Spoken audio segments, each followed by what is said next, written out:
Yes, one of my favorite arcade games of all time, Elevator Action.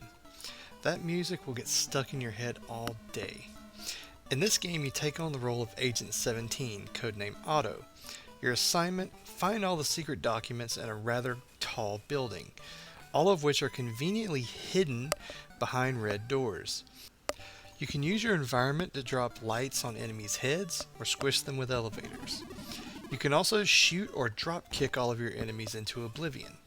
At the bottom awaits your hot ride.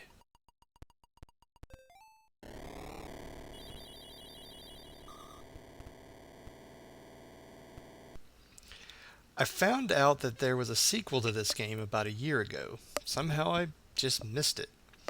Elevator Action Returns was made in 1994 by Taito. It was only 11 years between the original and its follow-up. This time out, you have 3 agents to choose from, with all varying abilities.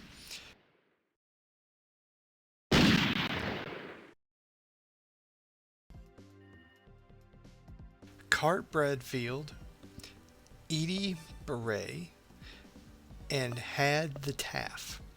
Each one has their own strengths and weaknesses and are differentiated by their firing speed, durability, and movement speed. Each character has a few basic attacks. You have your basic gun, you can hit enemies at close range, you can jump kick them, and you have a limited amount of bomb attacks. Each character's bomb attacks works a little differently. Cart's more or less can clear an entire floor. Edie's has a short range but leaves a burning area behind that can kill enemies. And Had's is like a frag grenade. There are power-ups along the way too. You can get machine guns or rocket launcher power-ups. Environmental damage is still there. There are numerous things in the game that can be used to fight the enemy agents, mainly barrels and things that explode, leaving fire behind. There are also electric barriers that can hurt both you and the enemies. Elevators can still be used to squish your enemies too. The red doors are back. You'd have thought these guys would have learned the first time not to be so obvious. There are also blue doors this time, which randomly give you score-adding items, special weapons, more bombs, or health.